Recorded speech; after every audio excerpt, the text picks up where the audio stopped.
English subtitle. Push the subtitle button.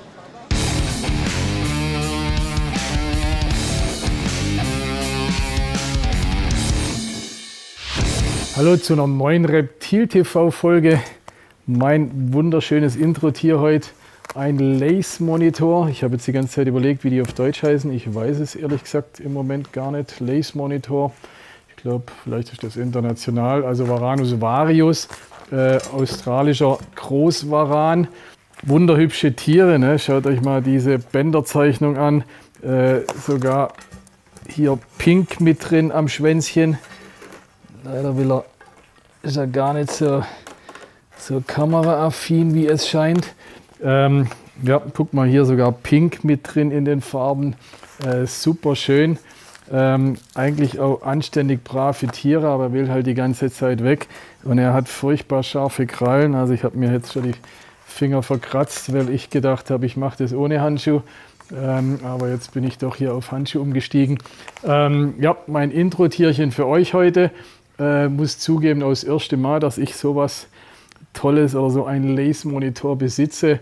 Männchen, by the way. Mein Intro-Tierchen für euch heute. Weiß nicht, wer von euch sowas schon mal in Original gesehen hat oder in der Hand gehabt hat. Den meisten wird es so gehen wie mir, dass das ein neues Erlebnis ist und das möchte ich mit euch teilen. Wir bleiben vom Verbreitungsgebiet in Australien, allerdings was ganz anderes, und zwar die Schwarzkopfpythons Aspidites melanocephalus. Ne? Melano heißt oder steht für schwarz, Melanin, Cephalus ist der Kopf, also der Schwarzkopfpython. Eine der beiden Aspidites-Arten. Wir hatten ja schon mal die Nevoma-Folge gemacht, ne? Also die andere Aspidites-Art. Heute ist der Schwarzkopf dran, vielleicht noch gleich ein bisschen spektakulärer als der Woma, ne? Durch das, dass er einfach immer diesen schwarzen Kopf hat. Ne? Das ist eigentlich auch interessant. Was hat sich der liebe Gott dabei gedacht, dass er den Kopf da vorne einfach so schwarz gemacht hat? Wirklich interessant. Mittelgroße bis große Pythonart. Ich habe jetzt hier ein adultes Männchen. Weibchen werden ein bisschen größer, so bis 2,50 Meter oder vielleicht sogar bis an die 3 Meter. So riesige Exemplare haben dann auch, denke ich, mit 3 Meter haben die dann über 10 Kilogramm oder sowas oder bis zu 10 Kilogramm. Also sind relativ schlank. Also von dem her, dann werden sie doch oder können sie doch einigermaßen groß werden. Wie gesagt, Durchschnitt würde ich sagen, Männchen 2 Meter, Weibchen vielleicht knappe 2,50 Meter.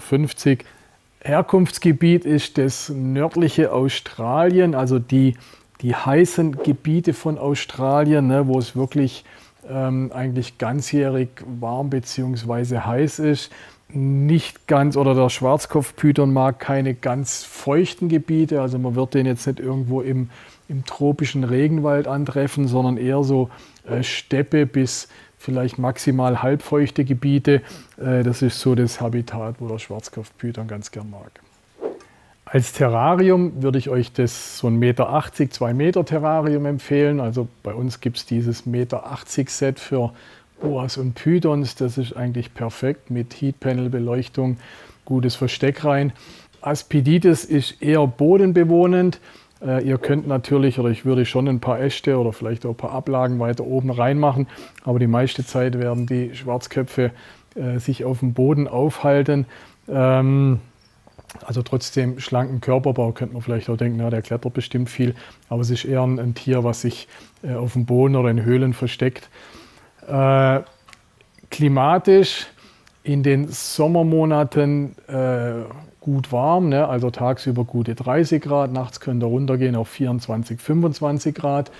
Im Winter könnt ihr die Tag- und auch die Nachttemperatur gleich ein wenig senken. Das ist auch das, was die Tiere zur Zucht stimuliert. Nicht so weit runtergehen wie beim Woma, aber doch, ich würde, oder vielleicht die Tagtemperatur könnt ihr sogar fast lassen, zwischen 25 und 30 Grad. Und nachts würde ich einfach die Heatpanel ausschalten, ne, dass im Prinzip das Terrarium nachts auf Zimmertemperatur geht. Ne, so 2 Monate lang nachts einfach alles ausmachen. Ne, dann habt ihr den jahreszeitlichen Rhythmus, dann habt ihr die Stimulation für die Zucht. wie gerade angesprochen, Zucht. Also hier jetzt ein Weibchen zu dem Männchen, das ich vorher hatte. Ich habe gerade aktuell leider keine Jungtiere da, die ich euch zeigen kann. Die Schwarzkopfbabys sind sogar relativ klein, also sind wirklich vielleicht ein bisschen dicker wie mein Finger. Am Anfang auch gar nicht unbedingt so leicht ans Futter zu bringen. Ne? Also wenn ihr euch Tiere anschafft, seid sicher, dass die wirklich schon gut ans Futter gehen. Fragt den Züchter oder den Verkäufer, ob sie wirklich gut selbstständig fressen und das Ganze auch Mäuse. Ne? Also also in der Natur sind Schwarzköpfe auch Reptilienfresser. Gerade Jungtiere werden wahrscheinlich viel Geckos oder irgendwelche Agamen oder vielleicht Bartagamen oder was da alles vorkommt, auf ihrem Speiseplan haben. In der Terroristik guckt man natürlich schon, dass man die nur mit Mäuse und Ratten füttert. Wie gesagt, da sind die Jungen manchmal ein bisschen heikel, bis sie endlich an Mäuse gehen. Da muss man gleich ein Geduld haben. Wenn sie dann an Nager gehen, dann sind sie wirklich völlig problemlos. Oder auch die großen Tiere mit Ratten dann.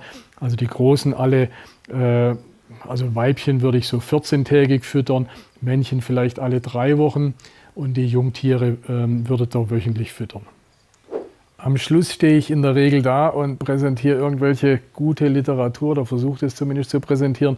Leider über die Schwarzköpfe gibt es überhaupt nichts an Literatur, wirklich noch Mangelware. Vielleicht eine Idee für euch, schreibt ein Buch über Schwarzkopfpythons.